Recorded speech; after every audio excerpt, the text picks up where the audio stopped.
Well, hello. It is kind of a pop-up live chat here on Pittsburgh Sports Live and Pittsburgh Hockey Now. Welcome to the home office of me, Dan Kingerski. No spiffy graphics tonight. No cool stuff that I can pop up on the screen.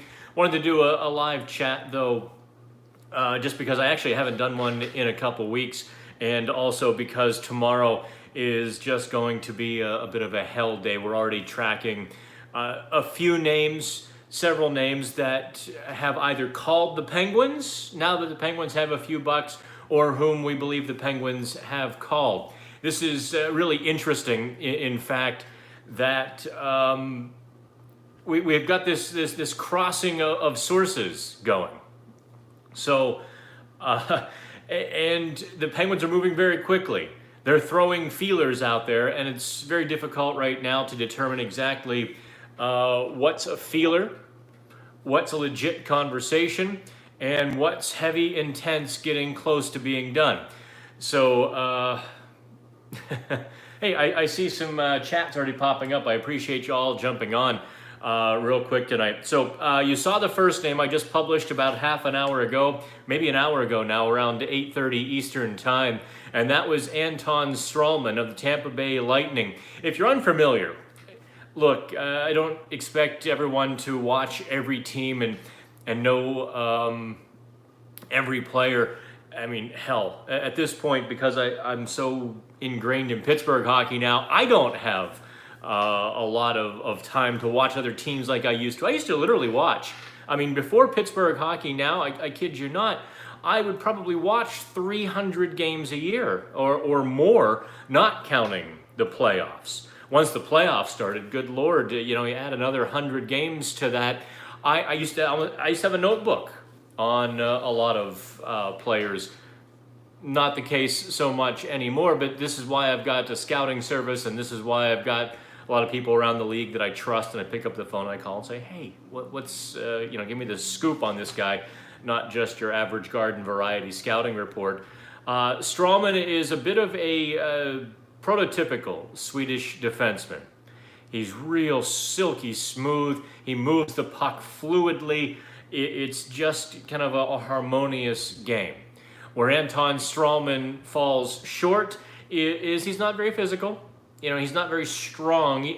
That's not his game. He's not going to go dig on the wall and beat three defenders. He's the guy that's going to maybe be a foot back and then move the puck very quickly. Very much like a Marcus Pettersson that I'm watching the comments, sorry, and one caught my attention. But let me try to find our chat here so I can see these conversations very quickly. You are in the home office. While I find the live chat, oh, I see the Jack Johnson folks have already showed up. Man, you're killing me. You all need to listen just a little bit. Just listen a little bit. I know every time I get you on the straight and narrow, another pile-on happens and the same six people, all pat each other's back and say, yeah, I'm right, you're right, we're right. We're all right, he's wrong. It drives me nuts. No more Jack Johnson talk. For God-loving sake, no mas. I surrender. But if you want to be smarter, you can't be part of the mob. Take your pick. Anyway, getting to the home office. You can see R2 back there. That is a 12-inch tall R2 that is interactive.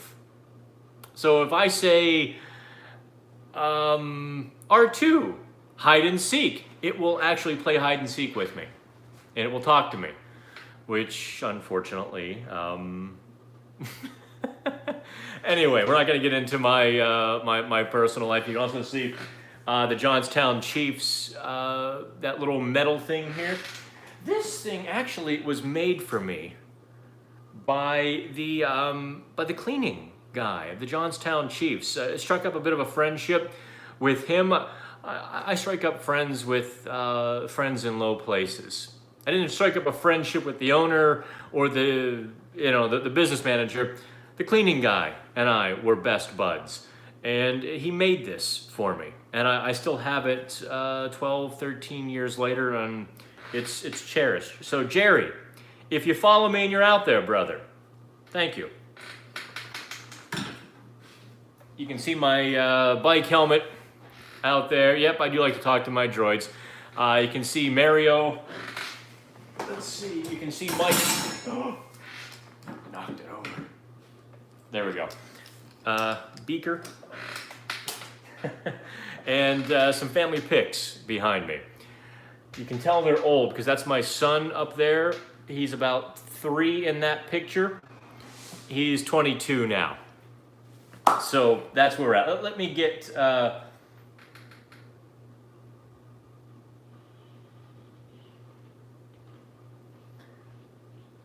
I don't... someone's telling us to unsubscribe from a channel. We don't subscribe to any channels.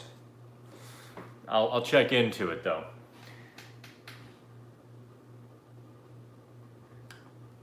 What is that about? I don't know who Alan Mountjoy is. I'm curious about that, because that's a pretty heavy accusation someone's tossing our way, and I have no idea who that is. Anyway, yes, it is 9:30.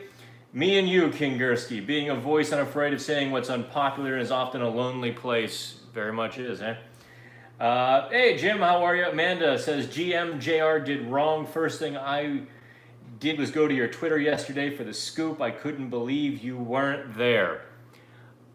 I tried to unplug last night, and he nailed me. I was there about, well, actually, the story was up.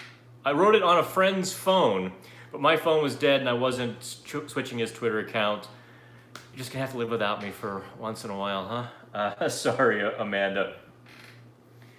Yep, tell me, here we go with Jack Johnson. I'm not going there.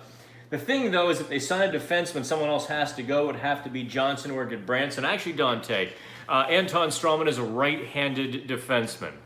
I think the Penguins came to the realization last season as well. I think they finally realized there truly is something to that left and right balance, or actually on your screen it's right and left. They shoehorned Jack Johnson onto the right side, and they shoehorned Jamie Alexiak, and they tried others, Olimata even, on the right side. It doesn't work. It doesn't work half as well, not in this hyper-fast NHL game. When forecheckers are on you, you like the sound effects? When forecheckers are on you, you don't have time to flip it over to your forehand to make a good outlet pass. And that's why, Jack Johnson is at best average with the puck. And so that's why he looked so, so rough. And I understood why a lot of you were angry. Remember the first half of last season? I'm not diving into the Jack Johnson debate. I'm using him as an example here, though. For the first half of last season, I kept saying, wait until he gets to the left side. Wait until Justin Schultz gets back. Those are the things, I think the Penguins coaches probably came to a bit of realization as well. That's long been a Mike Babcock theorem and corollary, right and left on each pairing. So each guy can play on his forehand. That's not typical hockey process. Let me move a little closer to you here. How's the sound, everyone? Are we good? I may have to plug in here shortly as well. My phone is always at 20% because I'm always just on it. Anyway, so right and left, Strawman is a righty, which means if the Penguins were to get their hands on Anton Strawman tomorrow, it's dicey. But first, I'll say that it would be Schultz or Goodbranson that would go if they get a hold of Strawman. And that deal probably happens before they sign Strawman. Otherwise, they lose all leverage for either one of those. Maybe not as much for Schultz, because I think Schultz would have numerous suitors, but Goodbranson probably has a niche market no matter how well he played in the last 6 weeks of the season with the Pittsburgh Penguins. 2. So that's Strawman. What else was I wanted to get to? Left and right, Strawman, anyway, I forget my train of thought sometimes. I appreciate everyone here. hopping on at 9:30 at night. Do me a favor, like and share the video. In fact, right now I have to share, because I just kind of, you know what? I just flopped the camera on the small tripod on my desk. I flipped it all around so you can see what's behind me here. And I'm a little sweaty because I just haven't stopped all day. I was on the bike today. I got about 45-minute ride in before I came back to write more. I felt so bad about not being on Twitter last night. I felt so bad that I just made up for it today. Let me get back to the Twitter machine, or the YouTube, that's what it is. Penguins still need to shed cap space? Not necessarily. No, it's a motorcycle. I don't wear a helmet for the stationary bike. The Penguins don't need to shed cap space. And this is something that we've been over. I know there are folks out there just hammering the Penguins defense. And when there's so many people just, giving it the prison salad, it's easy to believe. It's always easier to believe the negative than it is the positive, especially when they get bounced by the Islanders in 4 straight games, embarrassingly so. I know it's easier to believe the negative than it is the positive. The Penguins' needs right now, they need what Phil Kessel was supposed to be. They need that big gun in their top 9. That's what they're missing right now. I laid out the lines today. I can't share it with you here on YouTube. But when I laid them out, and I was playing with the pieces and I was juggling, the Penguins don't have a finisher. They don't have enough finishers, I should say. Jake Gensel on Crosby's left wing. Lock it down. Maybe Gensel goes to the right side and they slide McCann up to the left wing, or Brian Rust up there. I don't know. That's an interesting thing they're going to have to juggle. And I think they will juggle it as they did last season. But the right wings, you're looking at Cahoon, Hornquist, Simone, who am I missing? Simone, Hornquist, Cahoon, maybe Zach Aston Reese, Brian Rust. Only Hornquist is only Hornquist is a finisher in that group. And he's a finisher from 3 to 5 feet away. He's not a guy who's going to finish from the slot and finish from the circle. That's not going to be his milieu, so to speak. So the Penguins need a sniper besides Jake Gensel. Is that Alex Galchenyuk from the left wing? I don't know. I think he'll certainly get a shot if the Penguins decide to keep him. I still think that Galchenyuk is a prime flip candidate. I still think with his 1 year remaining, if some team calls the Penguins and says, hey, we know you need a sniper, here's this guy on a rough contract, or maybe a borderline sniper, I think the Penguins have to listen. I really do think they have to listen to that, because Galchenyuk has that defensive deficiency. Unless the Penguins are confident they can turn him around, unless they're confident they can steal his nerves and make him a harder player to play against. Otherwise, they really kind of have a left-wing version of Phil Kessel, who maybe is a bit more malleable to the coaches, and not quite as talented as Phil Kessel. That's where that stands. So take a look at that PHN blog spot. And I do a blog spot sometimes just to write informally, to dash it out. I know what information you want. I know what we want to analyze. So I just get it out there without necessarily all the bells and whistles. Sometimes those are our best read columns. I do have some other names that the Penguins are perhaps interested in. We heard a couple names Sunday morning, and in trying to track them down, it's been a slow go. Everyone's kind of in radio silence right now because people are hunkered down, they're making decisions, they're discussing this team or that team. And if, let's say I call either camp, the team or the players' camp. They each have something to lose now, so everyone's kind of getting a little bit tight. By the way, T. Martin, Ryan Callahan, I believe, is done.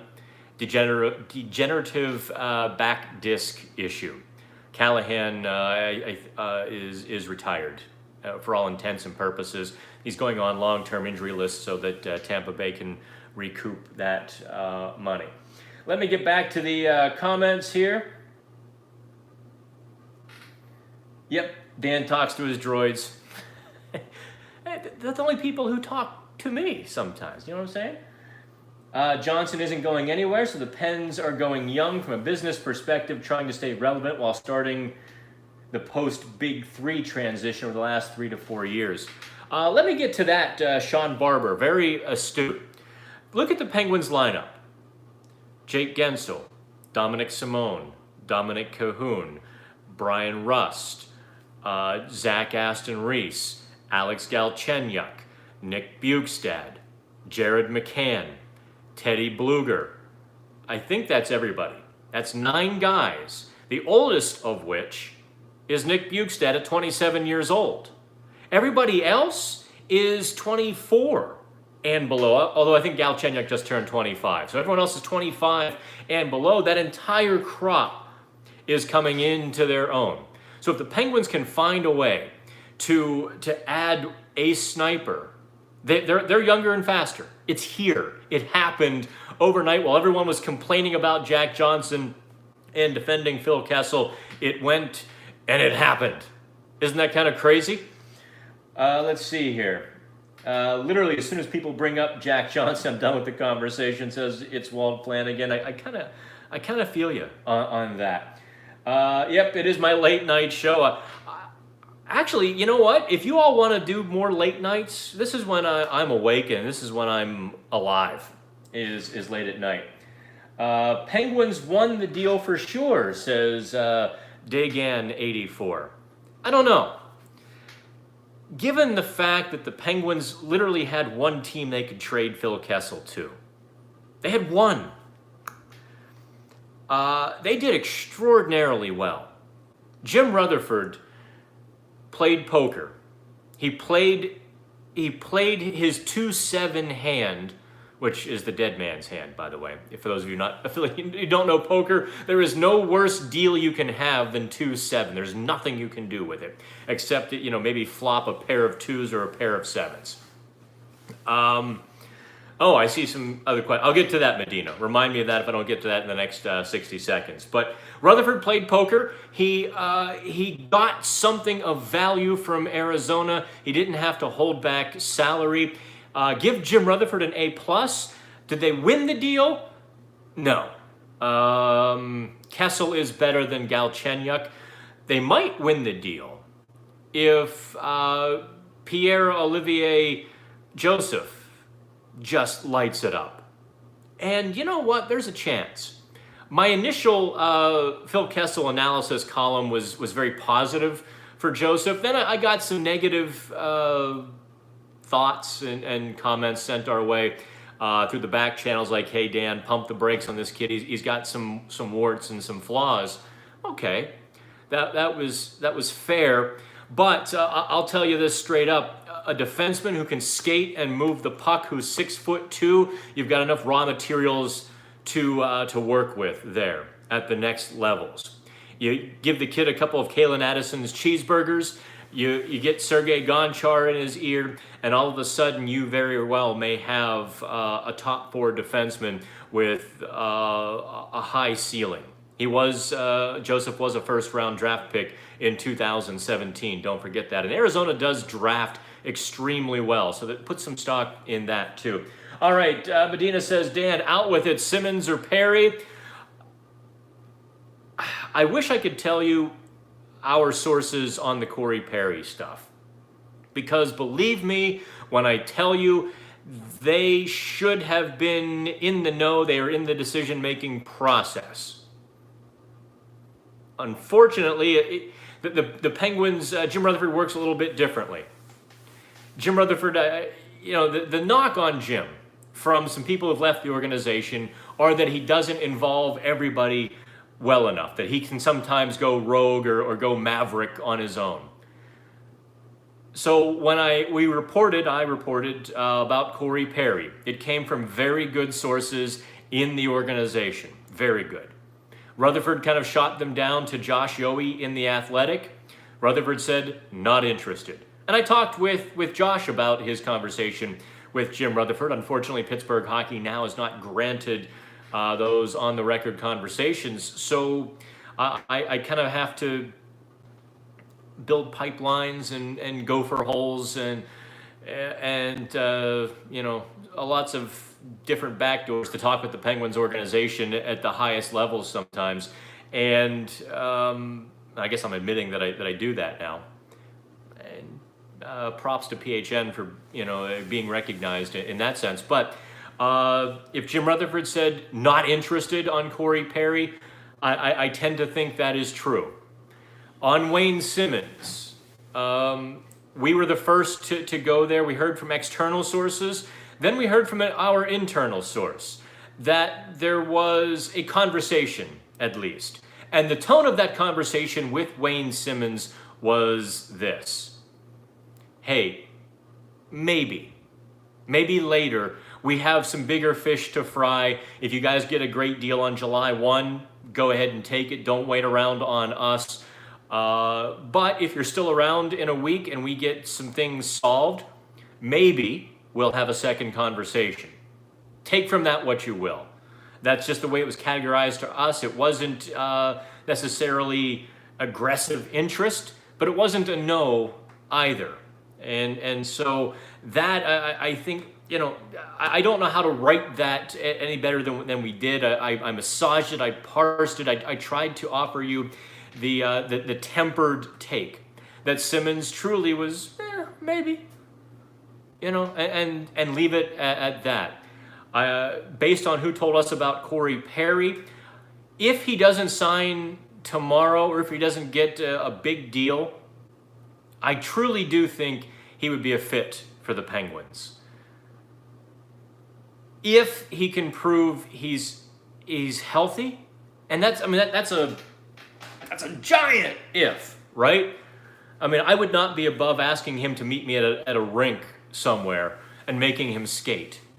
Because if he's not healthy, he has no value. But if he can get in the Penguins locker room and contribute the 20 goals, which would certainly be a healthy Corey Perry-esque, then he's a guy who's experienced and he has enough gravitas where he could say to a player out of line, hey, get in line, kid.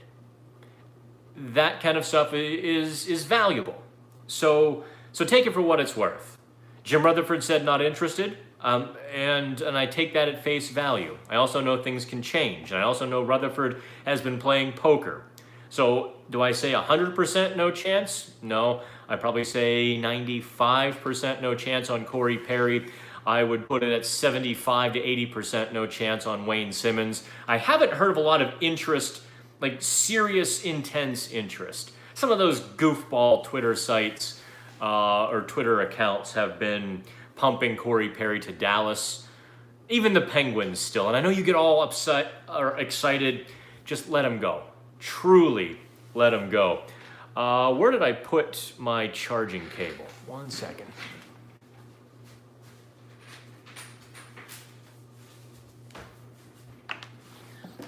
Like I said, my phone is forever on zero. So, hang on. Oops, hang on.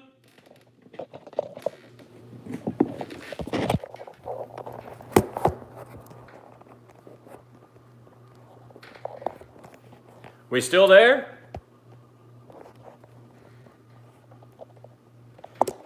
Hey, there we are. I told you, we're in the home office tonight, so no flashy graphics. We're not at the desk. There's no microphone here, and we just needed to. And so we're bare bonesing it tonight. How is that? Let me get down to some more comments here. Any chance Galchenyuk gets flipped? I do think there's a chance if somebody called can make the Penguins better. Galchenyuk is certainly not a guy who's going to be untouchable. If you make the Penguins better at this point, they're going to listen. What if this is part one to an even bigger trade, Z Smooth asks. I don't think so. I think this was the big domino. From reading tea leaves and just kind of putting together pieces of the puzzle from what we've been told. We talked a lot about the Evgeny Malkin possibilities and potentials into May. We know that at least the Florida Panthers called and put some pretty big meat on the table to get a conversation going. I believe that Malkin and the Penguins kind of came to a certain understanding, right? That Malkin needed to improve. Malkin needed to get on board. And I think Malkin realized the same as well. I think both sides kissed and made up. I do not think there's any chance that Evgeny Malkin is dealt. So if you're talking about a bigger move, only Chris Letang remains. And we also had from a very good source in the Montreal Canadiens side of things that said Montreal was interested. Montreal went white whale hunting before the draft. They called on Chicago about Duncan Keith. They called the Penguins about Chris Letang. We don't know who else they called about, but they went big before the draft. And Chicago kind of hung up the phone and said, no. The Penguins listened maybe a little more intently, but I don't think that it went anywhere. Or at least Montreal can't make the Penguins better if the Penguins deal Chris Letang. It would. Someone posted my article on the Montreal message boards, and I got shish kebabbed because everyone's like, "Oh, Max Domi would never be traded." I'm like, well, "That's exactly what I said. That it would make no sense for Montreal to trade Max Domi." Let's see here. Oh, a little bit of an echo. I apologize. I'll talk softer. Maybe that'll get rid of the echo.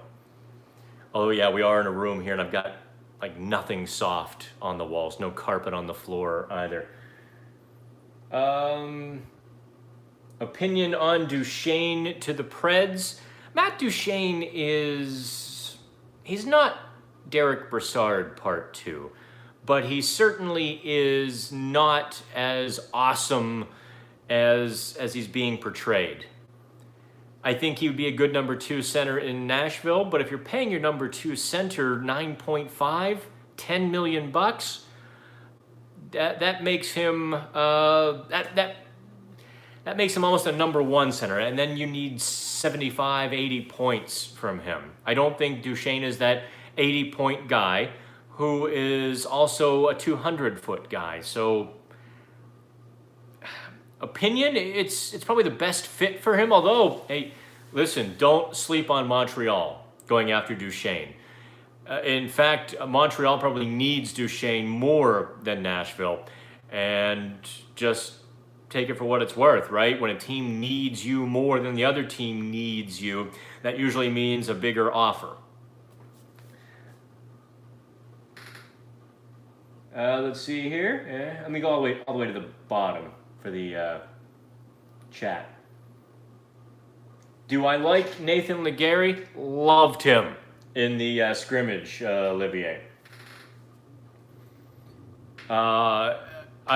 Check out the stuff I wrote on Pittsburgh Hockey Now. Subscribe to read the final thoughts and put that behind the paywall because it took a lot of work, and I know that's not for mainstream consumption. But yes, Nathan Legary was fantastic in camp. I think Legary's game is going to trade. His game is going to be more apt for the NHL than Sam Poulin. I think Legary has a much better shot. And from there, because he's big, he's strong, his skating isn't bad at all, actually. And so I think he could start as a fourth-line winger. Fill the net with 10, 12, heck, maybe 15 goals. I think in the short term, this year or next year. That's a realistic possibility for Nathan Legary. Sam Poulin, on the other hand, has more layers and more facets to his game, a better overall game, but his shot, his finish isn't there yet. Maybe, and if it doesn't get there, he'll be one of those fourth line guys who does a lot of things right, but can't finish. That would be a bit of a disappointment for a first round pick. We were watching him in the 3-on-3 scrimmage. He had so many great chances. He put himself in such great positions. He danced around guys. He outskated guys. He outmuscled guys. But then when it came time to beat the goalie, Alex Diorio, or even Matt Murray, didn't do it. And not just he didn't do it, he was pushing the puck into the wrong spots. He was trying to ram it through a closed 5-hole or go short side when it wasn't there. Just he was making the goalie's life easier than it needed to be. So he's going to have to maybe take a breath, loosen on the stick, mature a little bit in that fashion before Sam Poulin, I think, translates to a top 6 NHLer. Okay, where are we at, kids?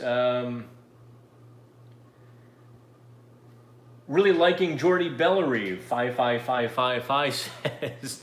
I did too. I didn't get a chance to watch him in the 3-on-3. It upset me because his team lost the first game, so they were on the second rink in the first game and then stayed on the second rink for the second game, so I didn't get a chance to see him in the 3-on-3. He's got a good shot. He's got an awkward stride.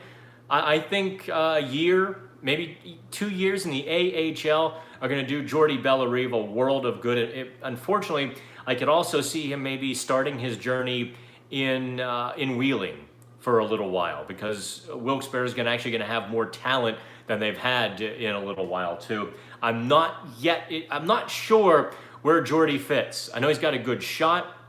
I know he's a determined plugger, and that can go a long way. Christopher says, is it true about Perry to the Stars? I don't know. I know who reported that first, and I don't believe it. Take it for what it's worth. The source was the reporting outlet. The first reporting outlet was just bunk, but now it's taking on a life of its own. Okay. Let's see here. Oh, okay. Frank Cervelli said 1 year, $1.5 million to Dallas. Well, if Cervelli said it, take it to the bank. Interesting. 1.5.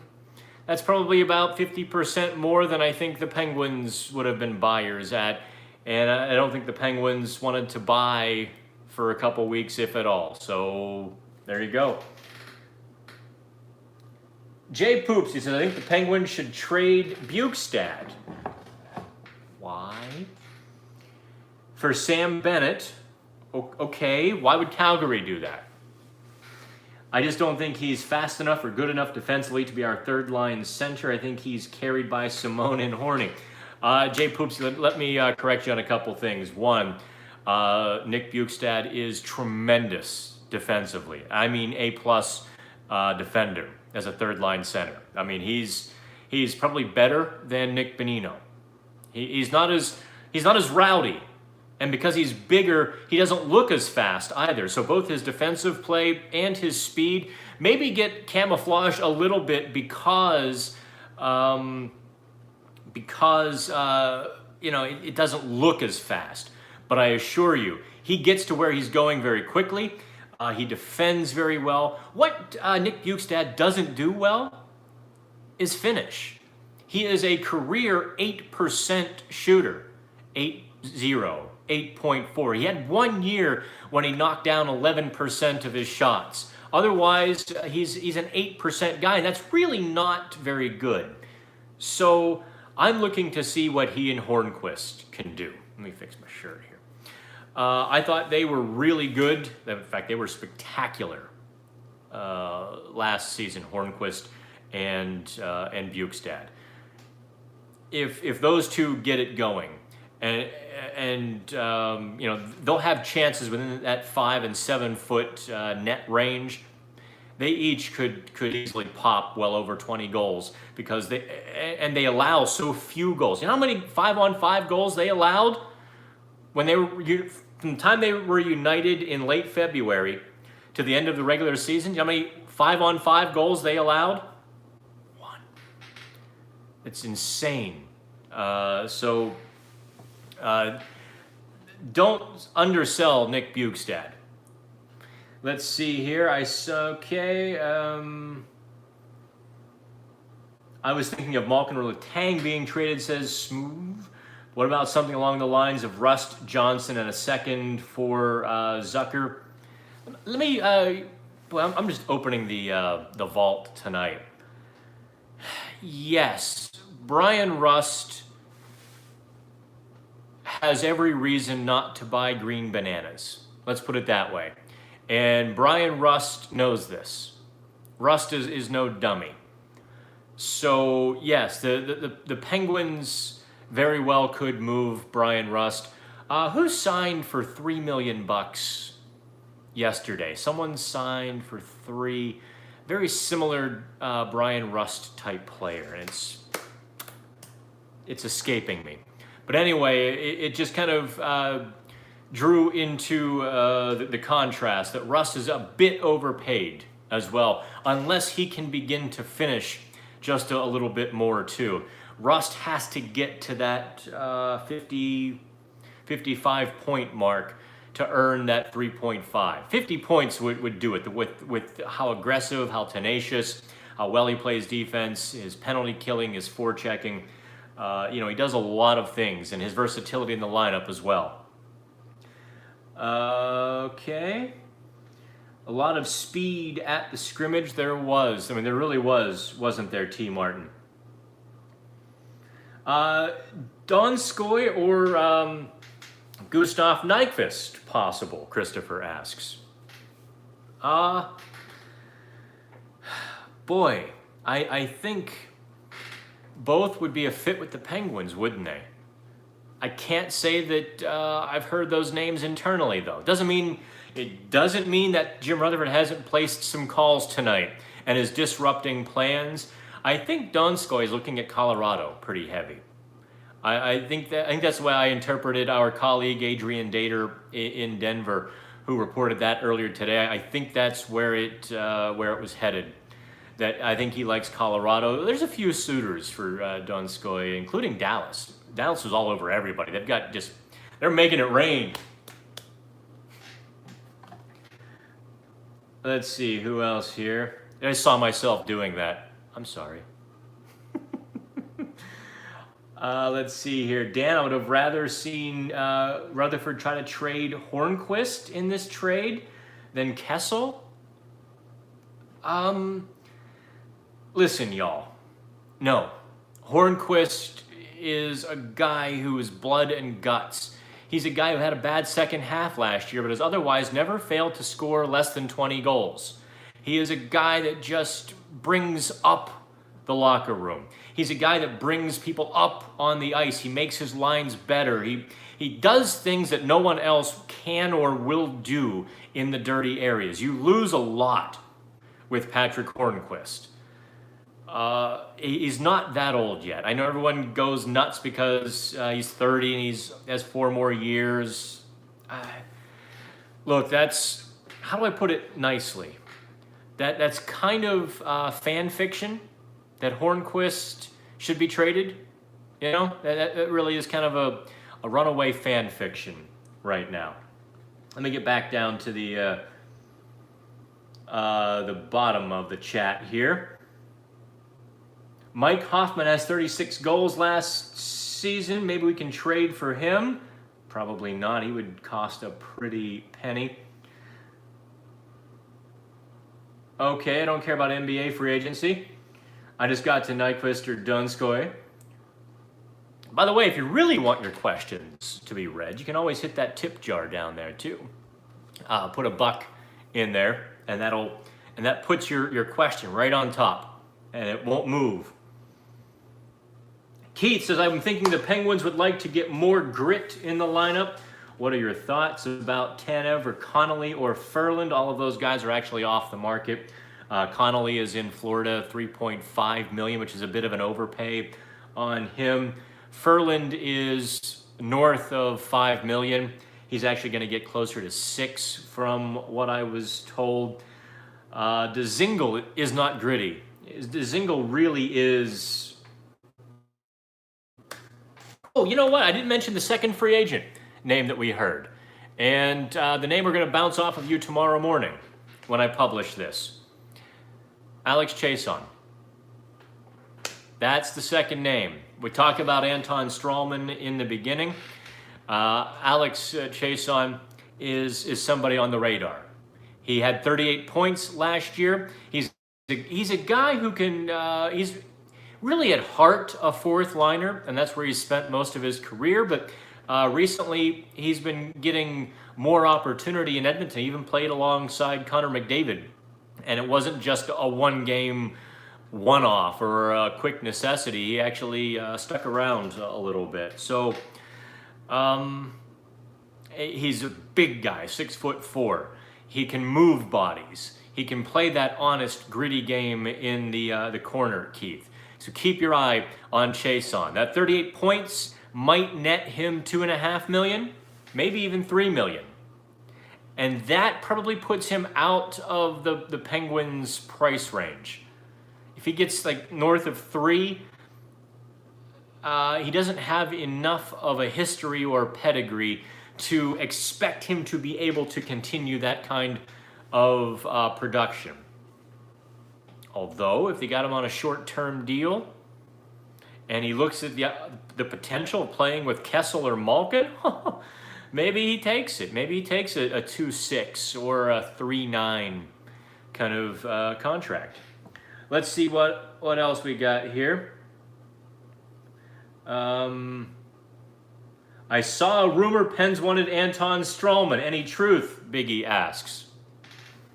Biggie, that was me. It's not a rumor. Not a rumor. We heard it from a Penguin source. Pass it on. That was me. Okay. Is that not the ugliest thing you're gonna see tonight? I hope so. Thanks for the ask, though, Biggie. Dan, don't do this to me. I'll have to buy all new jerseys if Rust goes. Listen, I'm not saying the Penguins are trying to trade Rust. I'm saying it makes too much sense that he may be included in a deal because he's got value. He's reasonably priced, even if he's making a little bit too much. He is a guy that can fit any team in any scheme in any situation. There's a lot to be said for that. Let's see here. Let's see. Thoughts on Jared Spooner. He looked really good in the 3-on-3. Spooner did. He looked fantastic in the 3-on-3. I don't know if you were following my live blog from the Pens development camp. I threw cold water on that almost immediately.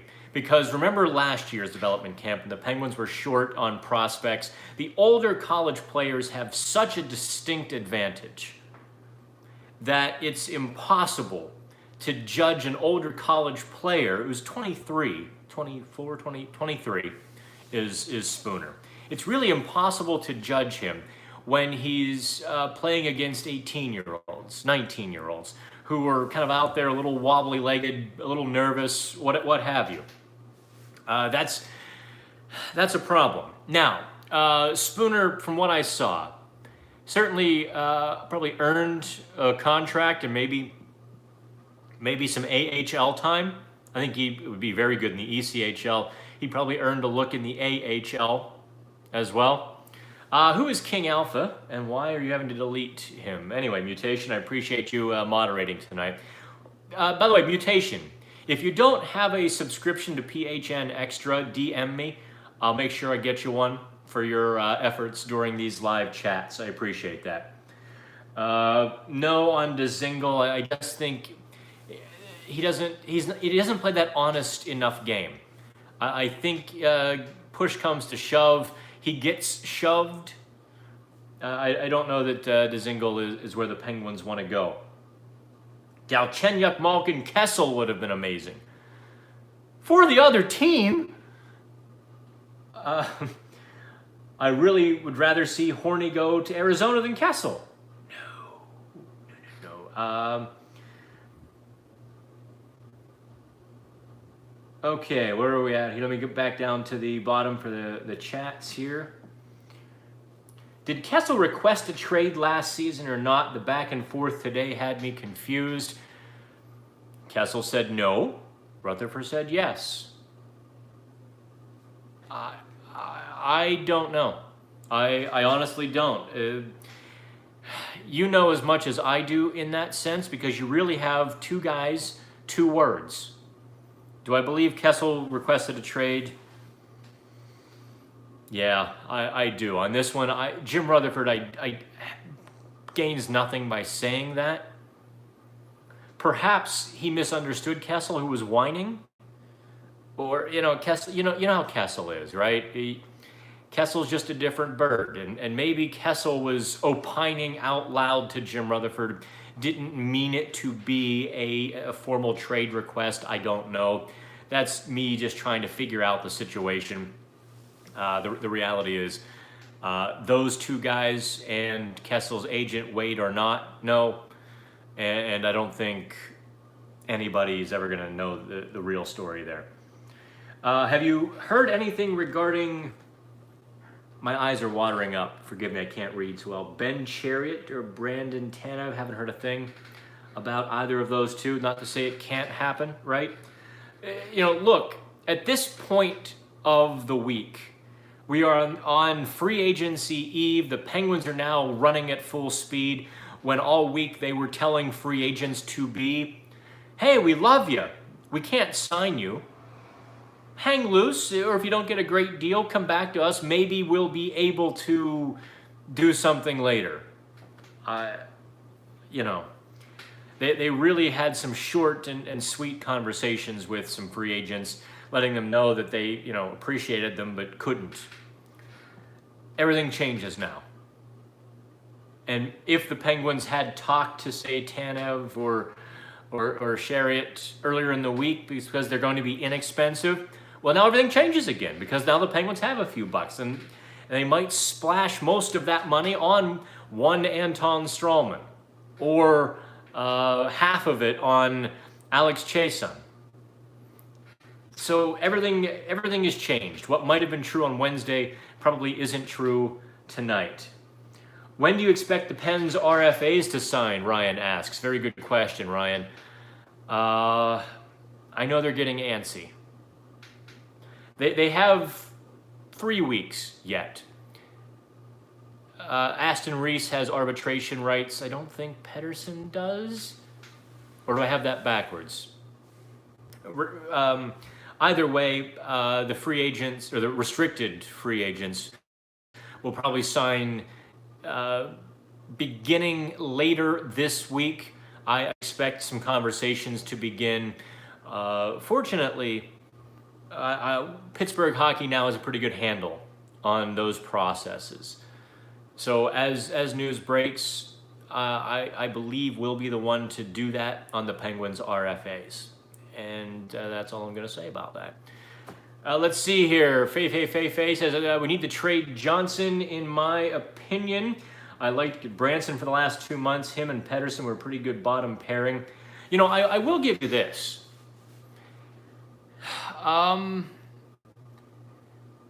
With good Branson, the Penguins could deal Jack Johnson. There's a bit of an overlap there, where if the Penguins felt they could do better than Johnson, and don't say what you're about to say, I know where you're going with that. If the Penguins like Jack Johnson far more than you do. The Penguins actually like Jack Johnson. I tend to like Jack Johnson. One of these days, I'm just going to go just film study on your asses and show you what it all means, right? But not today, not tonight. But with Goodbranson, some of Jack Johnson's strengths are overlap now. So if some team actually, look, there were 5 or 6 teams offering Jack Johnson a year ago. It's not like Johnson doesn't have fans in general managers' offices around the league. So it's possible. And if they could free up a little bit of cash, I could see that. I don't think it's likely, but I could see it. And it wouldn't be the dumbest move either. Now, if you're telling me they should trade Jack Johnson because he's terrible, then I'm going to just want to slap you. I would never do that, of course. That's wrong. Doesn't mean I don't want to maybe... When I was in 4th grade, growing up, I went to St. Edward's School in Harmony. The 5th grade teacher was Sister Marie Louise. Now, I never had her as a teacher. She retired when I was in 4th grade. But she kept us all in line, and she would give us love taps. The entire student body. Here is, I mean, she was literally 4'6", 4'8", and she was as stocky as she was tall. And man, she could get away with putting some hurting on us. She called them love taps. And, you know, in 1985, the parents loved it. They were like, yeah, whack my kid again. Give it to him. And I can only imagine what would happen today. But she was somehow lovable. She was a lovable enforcer. She was Georges Larac or Eric Goodbranson. She was the lovable enforcer.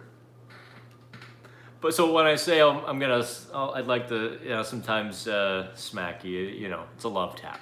That's what I mean. I read a few things today that JR said he expects to hear a decision in the coming days regarding Matt Cullen, even if Seven decides on coming back. Will the Pens even be interested, Bryce? I wonder the same thing. With Teddy Bluger, with the kids they've got now, it's a hard thing to say. You know, I think for the Penguins it really would be.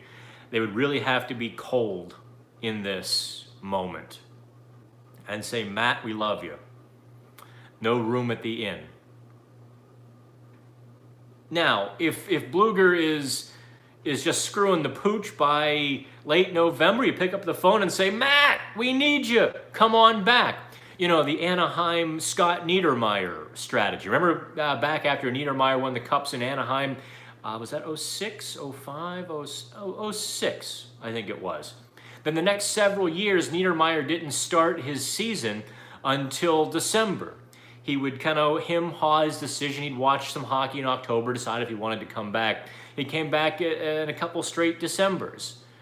I could see Matt Cullen being in that kind of on-call role. How does that make you feel?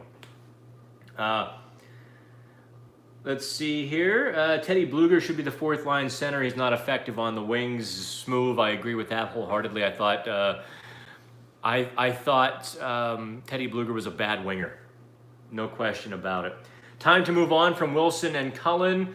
Yeah, as much as I liked Garrett Wilson, although he might come back as a 13th forward kind of guy, you know, if he doesn't find a better NHL situation, I would love to see Garrett Wilson catch on with a team that's not as stacked or is not as good as the Penguins.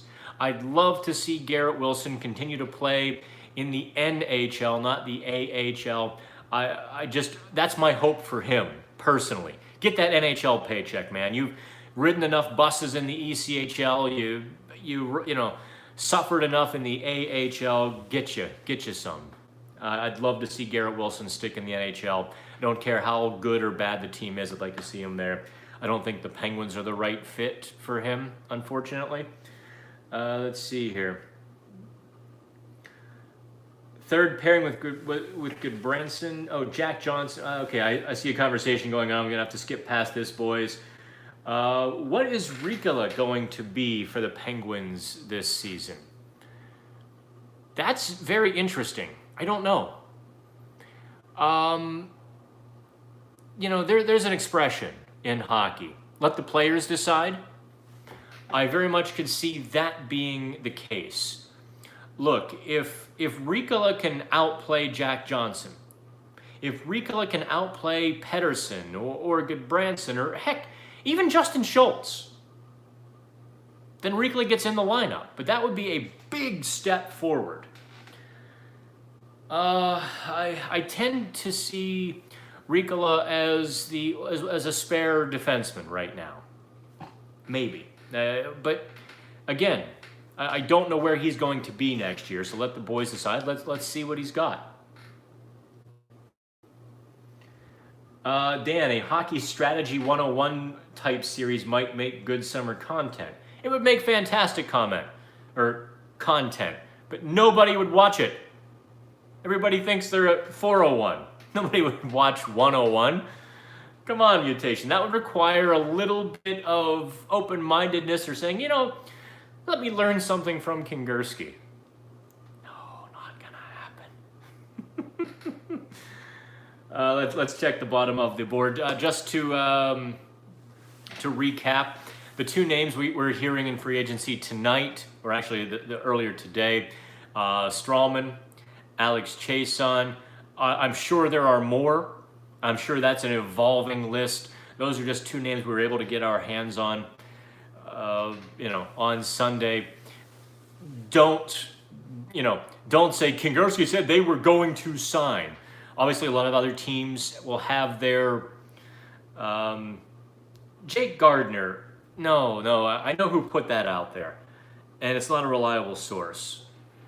So I would say until someone reliable puts out Jake Gardner to the Penguins, don't go there. Don't get your hopes up. Gardner's going to get paid. There are some teams that are seeing him as a top 4 right side defenseman. You saw what Justin Schultz got paid. Gardner's going to get Justin Schultz or greater money. I know hockey people are very split on Jake Gardner. And I know this from talking with one team's head scout late to the season. It was kind of February-ish. And I don't want to tell you what week or, it might give it away. But was not complimentary of Gardner. And it was a seasoned hockey guy. So I know, but I also know some teams are very much interested in him. Like, I think Vancouver is being touted as a team that might make a real run at Jake Gardner. Okay. Who would rather fit on the Penguins, Gardner or Trouba? Give me Trouba. I thought for what New York acquired Trouba for, the Penguins missed that opportunity. They really did miss that opportunity. And look, Jacob Trouba wanted to go to a city that had a medical base for his fiance who's in the medical field. Can you think of a better city than Pittsburgh? No. People saying, oh, he wanted New York. No, he wanted a medical city. Hey, hello from Israel. Mr. Cohen, thank you so much for joining us. Bryce says, who is the first name that comes to mind? NHL comparison of Dominic Cahoon. Was impressed the last 2 times the Penguins played the Hawks. You're not going to want to hear this. When you say Cahoon, I think Dominic Simone. Versatile guys who make their line mates better. They can play in the top 6 and the bottom 6. They don't have the proportional finish to the chances that they create, or that they don't have as many points as they should because their line mates have a raised thing. Simone and Cahoon are the same size and born in the same country, although Cahoon is German. We're trying to figure that out. I guess probably his mother was German, so he could play on the German Olympic team. He wasn't part of the Czech program. In fact, he was playing in the German Hockey League as well. Let's see here. Oh, I was recapping here for everybody joining us new. I see we're hitting an hour. Man, we've got like pretty stout traffic, so I'll keep going. What we've heard today, Alex Chiasson, Anton Strawman are names to watch for tomorrow. That's not to say it's a guaranteed lock. It's to say that the Penguins have thrown a bobber in the water. I really like Chiasson, but I fear for the Penguins' sake, he'll get north of $3 million or in that $3 million range because he scored 38 points last year and he brings some jam and grit to the lineup. $3 million at 2.5, I'd probably jump all over it, unless they've got a bigger fish like Strowman on the hook. But if they get Strowman, then they also have to deal one of their right side defensemen, be it Schultz or Goodbranson. Maybe they can free up some money that way. If they get Strowman, they free up money. They sign Chiasson too. I don't know. I don't think the Penguins quite know what's going to happen tomorrow. If you want my honest opinion about this, I think the Penguins are winging it. The Penguins are going to have a pretty hard list by noon, but they got such a late jump that I'm sure they're making some people reconsider.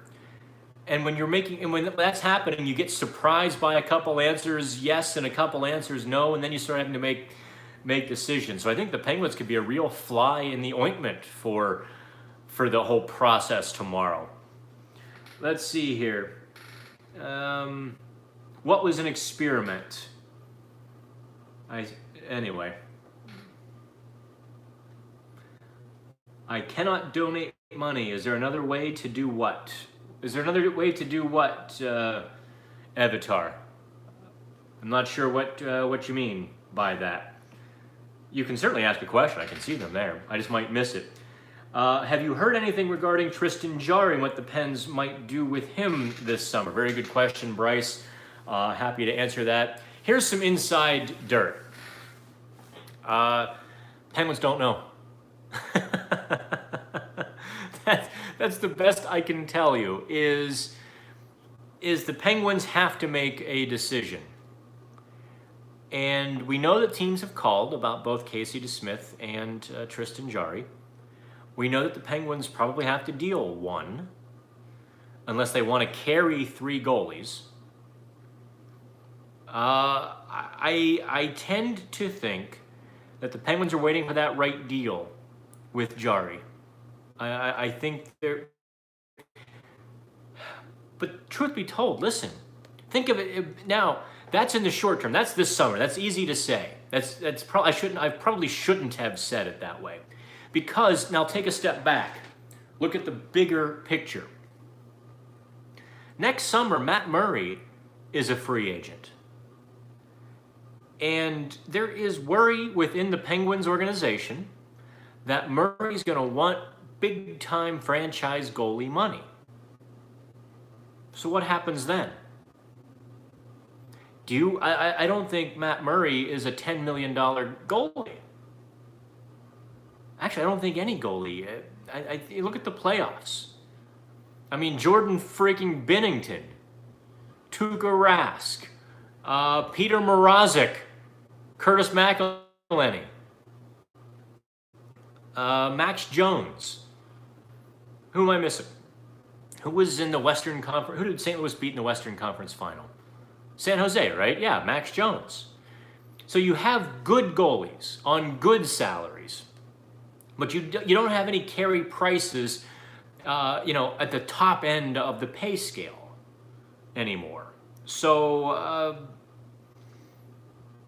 the Penguins have to be cognizant of that. And so I'm sure there's a great fear, because Tristan Jarry is Matt Murray insurance. So if you deal Tristan Jarry, you're now without Matt Murray insurance. That's not to downgrade Casey DeSmith. That is, however, to say Casey DeSmith is a very good backup goalie. And if you have to ride him for a season, kind of go the old Ron Tugnut or Kenny Reggett route, Casey DeSmith, there's a chance that DeSmith gets exposed. Flaws, weaknesses, gets exposed. And then what happens? So the Penguins have a real decision here. And after we get through free agency, I plan on really examining it in depth. I'm leaning one way right now. I'm actually, today, anyway, I'm leaning towards, I'm not final on my opinion. I'm leaning towards keeping Jarry and seeing what you might be able to get for DeSmith, and letting Jarry start 30, 35 games in some clusters next season. Find out what you've got. I think I love Casey DeSmith. The great story, you know, he's overcome a lot. He's resurrected. You know, this is his big second chance, right? And you have to appreciate that. He's a great guy to talk to in the locker room. He's enjoying every moment of it. He's all smiles. He's a genuinely good and happy guy. So it's easy to root for him in a lot of. But if you're being cold and rational about it, Casey DeSmith is easy to replace as well. He's a backup goalie. Tristan Jarry might not be just a backup goalie. Tristan Jarry might be the real deal.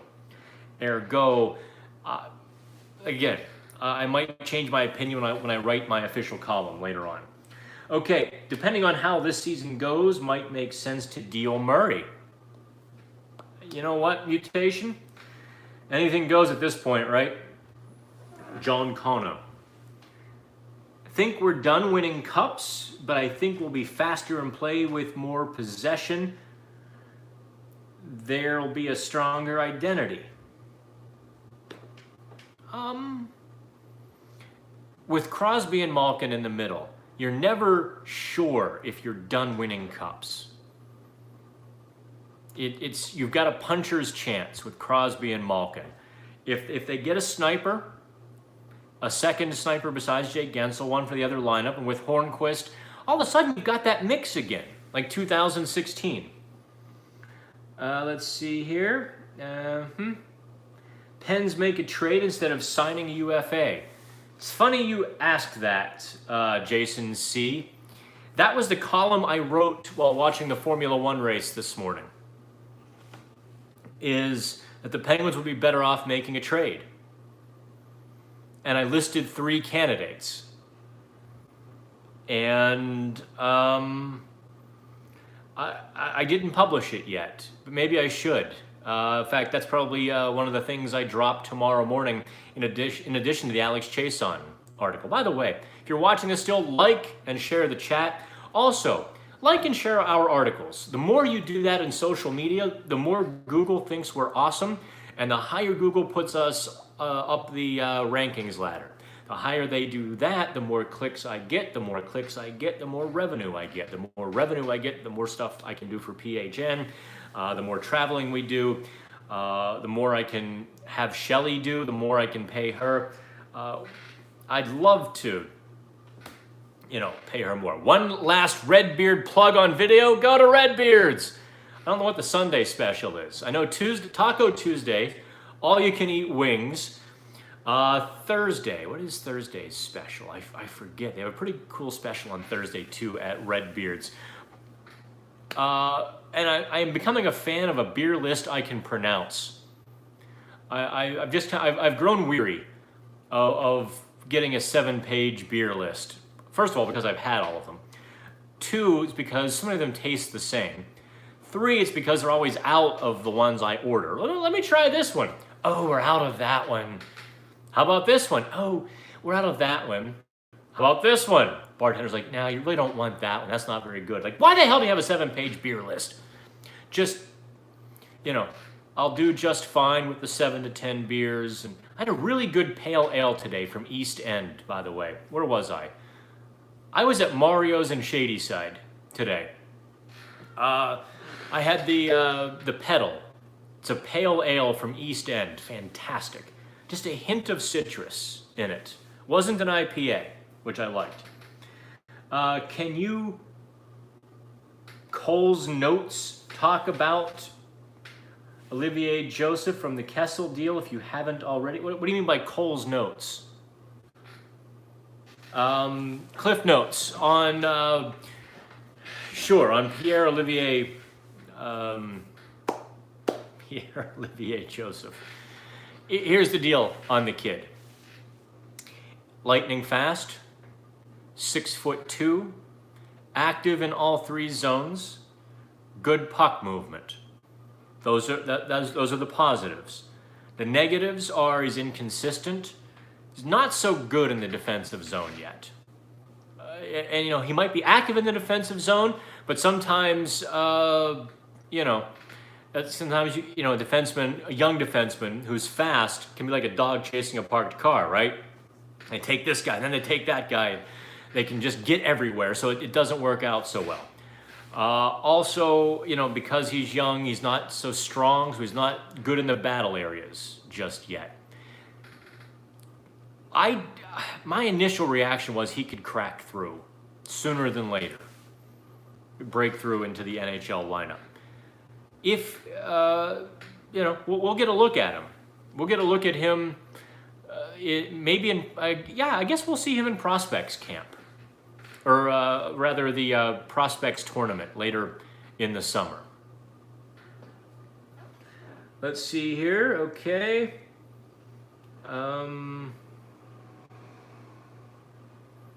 Bobrovsky will get top end money. No, $9 to $10 million in term. Yes, he will. And we also won't see him winning a Stanley Cup. So that's kind of where I'm at here. There is, okay, real talk, Dan. All right, here you go, John Connor. Real talk. You demanded it. Coincidence that free agent frenzy is the same day as Canada Day? I've always wondered that. I hate the fact that it's like buried in July 4th, but the Stanley Cup goes so damn long now that they almost have to make it July 1. I wouldn't mind if they waited until after the July 4th holiday. Maybe make the July 4th holiday the look window where teams can have conversations. I wouldn't mind a little bit of a break in June, but what the hell? It certainly isn't bad for website traffic. By the way, thank you for the website traffic. June of 2018 was our best month ever at the time, anyway. And as of 9 o'clock, we had beaten last June's traffic by more than 20%. Now, we set the all-time record in February. But we won't catch that this month. Maybe we'll bust through that next February. This is there haven't been as many scoops to break here this month, but I'm still happy to beat that. Also want to thank the over 100 subscribers this week alone for PHN Extra. We've been dishing out the content, and we appreciate your patronage on that. Last call for questions here. I've done 72 minutes, it looks like. Joseph is having big problems gaining weight. Poor kid. He hired a nutritionist a year ago, and he's still at 160. I hadn't heard that yet. I knew he was about $170, but if he's only at 160. So, P.O. Joseph, try the Dan Kingerski diet. You'll gain weight. I promise you. If you can have, cold spaghetti at 12:30 at night and not gain weight, well then, hell, you're better than I am. There are rumors of Jonathan Marchessault. Alt Pens are trying to trade for. Jonathan Marchessault. The Pens trying to trade for. Is that one of the three guys in your article tomorrow? No, I've not heard the Jonathan Marchessault stuff. I haven't heard it, so I can't put it out there. Sometimes I think people speculate, like, hey, this would work, and they put it out there, which is perfectly reasonable and acceptable. But I think sometimes fans take it and run with it, that someone's speculation is a rumor or a sourced report, and in reality, they're just saying, hey, this would make sense. And when I publish the trade piece in the morning, it's going to be a, hey, this makes sense. Although two of the three names on the list, we know the Penguins have made contact about. So I guess I'm muddying the water a little bit there, but that's the best I'm going to do. Last call for questions here. Oh, Big Chief Gaming says, hey, Dan, I just joined the chat. Who do you think the Penguins get in free agency? Big Chief! Check out the website, man, PittsburghHockeyNow.com. There's a bit of a splash on the front page, which, let me take a look here at my traffic. I'm a little bit addicted to watching the traffic spikes at night. Holy moly! In the last hour, I don't know, do I tell you that 5,000 people have come to the website during the chat? That's pretty damn cool. Thank you. Anyway, Anton Strawman, Alex Chiasson are two names to watch tomorrow, Big Chief. That's not to say the Penguins are going to get them. Those are two names we've heard that there was some interest. That's as much as I will commit to, and those are the only two names that I can commit to. I was a little surprised, perhaps, that the Penguins didn't chase Zuccarello. I thought he might be a scatty scorer type that they could insert into the lineup. I will tell you one name I think now becomes possible for the Penguins without Phil Kessel, but with some extra cash, depending on who they sign at noon tomorrow or into Tuesday, whatever it looks like for them. I think Jesse Puljujarvi comes back into the mix.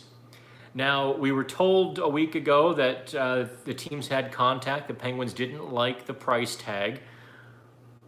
Maybe things change. That's, with the Penguins have a few more bucks in their pocket, maybe they see an ability to save some money and take a chance on a kid who could be that top 6 sniper for them. Look, Puljujarvi was just wildly mishandled in Edmonton. You hate to really chuck a GM like, but Pete Chiarelli just didn't do a good job in Edmonton. He really, really didn't do a good job in Edmonton. One of the things that, the Puljujarvi situation, listen to this. So they brought the kid over probably a year too soon. Didn't hire a translator right away. And really kind of threw him into the deep end of the water. So here's an 18-year-old kid. Doesn't speak the language. He holds no currency. He is a foreign man. He's surrounded by the sound. He went back down the alley with some. Anyway, Paul Simon, Graceland, call me Al. So there's all this pressure on the kid, and he's lost. Then they try to kind of help him out, and Hitchcock is kind of kicking him. He just has had a miserable time in Edmonton. I do not blame him whatsoever for wanting out. I know the Marines teach guys to swim by rowing them out in the middle of the lake and dumping them in the water. Maybe that's an old wives' tale, but whatever. That's essentially how Edmonton treated Jesse. I don't think that's the proper way to groom talent. So a new situation, if he feels loved, if he feels, wanted with his new team, and, oh, by the way, Sidney Crosby's on his line, or Evgeny Malkin is on his line. What do you think that does to the kid's chest? Suddenly he's 8 feet tall and bulletproof. And I think the Penguins can take a bigger gamble today than they could a week ago. That's where I sit on it. Especially, look, we heard the name Brian Rust mentioned last time, and the Penguins kind of balked at that kind of price tag. If the Penguins were to deal Rust, all of a sudden now they've got like $7 million on the free agent market, maybe closer to $8 million to play with. Maybe that gets you Chiasson and Strawman, or it gets you 2 players that can make up for Brian Rust. That's me thinking out loud. That's not me saying what I've heard from inside sources. You'll believe me when I'm talking about sources. I say sources told me. Okay, right now we're just doing a little live YouTube chat. Let's see here, man. 5,000 people in the last hour. That's pretty cool. 10 o'clock, 10:30 at night. That's what keeps me going. Really, what keeps me going. Let me get back to the chat board here. Last call for questions. Do I think Jim Rutherford reaches out to Crosby before he acquires someone just to see his feel on the player or how the player might fit? I think in some cases, absolutely. I think in some cases, Rutherford doesn't need to, but if Rutherford has some questions or some knowledge gaps or curiosity, absolutely. I think most teams do that with most captains, too. They'll pick up the phone, they'll call. That's not unique to Rutherford and Crosby. Not as unique as you might think, anyway. What you up to, cheese slices? Not much, apple slice. What do you think they should get, or who do you think they should get that could finish this retool and maybe, just maybe, put us in cup contention? I like Strawman. I like Chiasson. When I heard those two names, I mean, you know that I was had put Chiasson on my trade lists back in February as someone the Penguins should take a hard look at. Edmonton kept him, tried to re-sign him, but you know it didn't work out. So now he's a free agent. Dan, you rock, dude. Oh, thanks, Steve. I don't know what I did to earn that praise, but I'll damn well take it. Alexander says, we need speed. Okay, Alexander. Just to bust your stones a little bit, who in the Penguins lineup is not fast? Gensel, Crosby, Rust, Cahoon, Simone. Well, Malkin doesn't play fast, but, you know, that's not really his game. Hornquist can skate. Bukestad doesn't look like he's skating fast, but all of a sudden he's on you. He actually skates very well. McCann, Bluger. You know, who are you telling me that is slow, Alexander? Really, the slowest guy in the Penguins lineup is Zach Aston Reese. So the Penguins we went through this earlier. If you weren't with us. And of those 9 guys I just mentioned, they're all 27 and younger. So the Penguins are younger and faster. Who do I think is the fastest Penguin? McCann or Rust? Good question. I don't know. Don't count out Letang as well. Letang can flat out fly when he just puts the blades in the ice and goes straight. He can fly. Any other team make deals worth commenting on? San Jose is about to ink Pavelski tomorrow morning. What was it? $7 million a year? I think that's where Pavelski is at 7.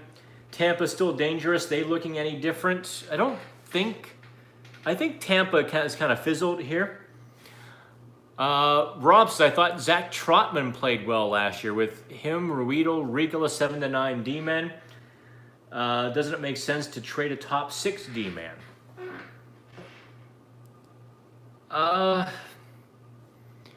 Your logic is both sound and flawed, Rob. Here's why. Trotman and Ricola and Ruedel, very good 7, 8, 9 defensemen. So Penguins have depth. I see what you're saying about trading a top 6 guy.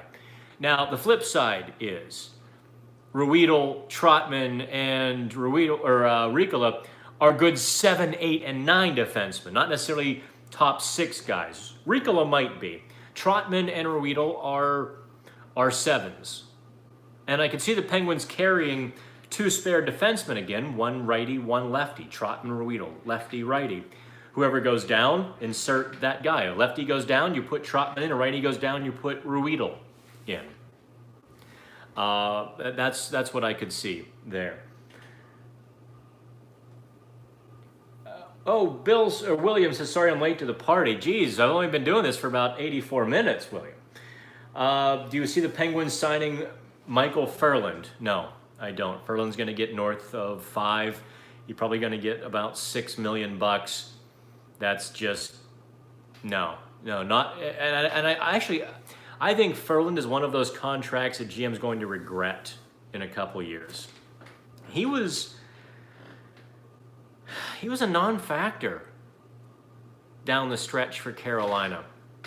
They were cracking the whip, on the horse, driving to the playoffs, storm surge, whole 9 yards, and Ferland really was not contributing at a high level for them. So, some GM wants to splash the cash on him. I think let them. Let's see here.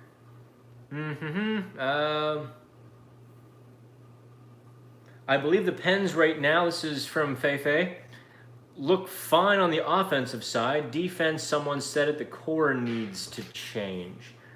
So are you saying the defensive core needs to change? That would be Chris Letang. Anyway, do I think Ricola has a roster spot next year? I do. How much is it going to cost to re-sign Pedersen? I've written this. Sheesh, MMGJ10. I've written this. That's okay. I'm gonna peg it somewhere around $2 million. Anywhere below that, I think like 1.5 is too cheap. I think 2.5 is too much. I think Pedersen still has some. He has to still prove himself a bit. He has to add another layer to his game. He has to add some strength to his game. Is what he has to do. He's going to have to get stronger in the battle areas. He's going to have to get stronger, period, for the NHL game. You can't read. Yeah, why don't I believe you? No, listen, I appreciate you on the chat. I'm breaking your stones here. Do I think the Penguins will target Marcus Johansson? I don't know. I hope Jimmy Murphy has published his damn scoop already. He texted me earlier today, somewhere around 5 o'clock, that sources had told him that Johansson will not be back with the Boston Bruins. Did Jimmy put that on Boston Hockey Now yet? Someone check for me, bostonhockeynow.com. If not, I guess I'm giving away his scoop. But, yeah, boy, Johansson would be that sniper. He'd be that player, wouldn't he? Oh, Bill says it was just tweeted. Did Murphy... Please tell me Murphy got it out first, because he's known about it, most of the day. And I root for our guys, Adrian Dater in Colorado, Jimmy up in Boston. I want those guys to win. I feel like Pittsburgh Hockey Now is winning the battle. We haven't won, but we're making strides. We still get snubbed in some areas that really upset me. I smile, and we're going to keep battling on. Let's see here. Do you think Jack Johnson can be a second pairing defenseman on a Stanley Cup contender? Yes. I don't think it's... I've been over the Jack Johnson stuff so much, and unfortunately, the group thinkers are just beating the crap out of him. I mean, boys, can you play a different tune? Can you? I mean, if a $3.25 million defenseman is killing the team, then you're just an idiot. If you think that, you're an idiot. Or you're just so emotionally invested in one opinion that you can't see anything else, and you can't have a rational discussion. Can he be? Absolutely. Look, I've been over this stat before. When the Penguins' defense, as it sits now, was constituted in February through the end of the regular season, the Penguins both had, their offense had the most high-danger scoring chances, and they had the 5th most scoring chances. That's good. They gave up the fewest high-danger scoring chances, and they gave up the 6th fewest scoring chances. Now, it's not a coincidence that Matt Murray had this big resurgent second half, because he wasn't seeing those ridiculous scoring chances. So, yes, Jack Johnson has to improve in a couple areas. I mean, the guy scored 40 points a few years ago.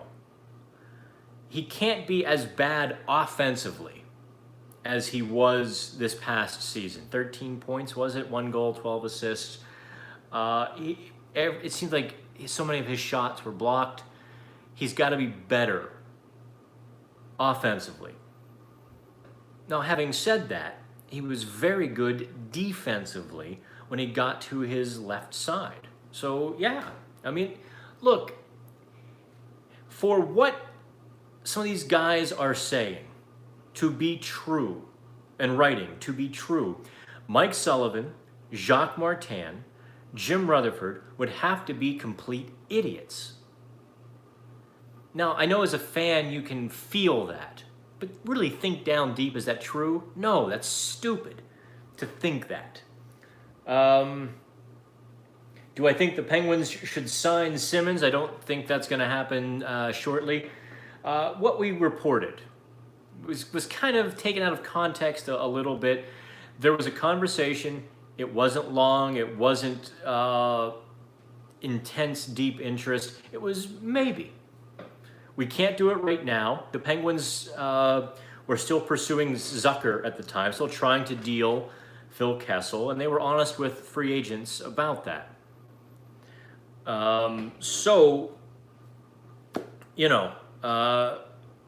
It wasn't serious interest on either side, but they did have to touch base. What was reported by McKenzie?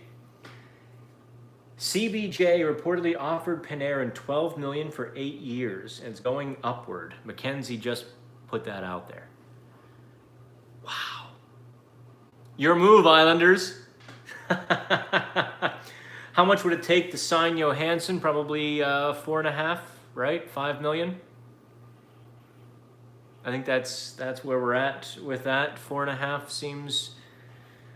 Long contracts are really high risk, high reward mutation, says I agree. Although Panarin has gotten a big contract before and played very well.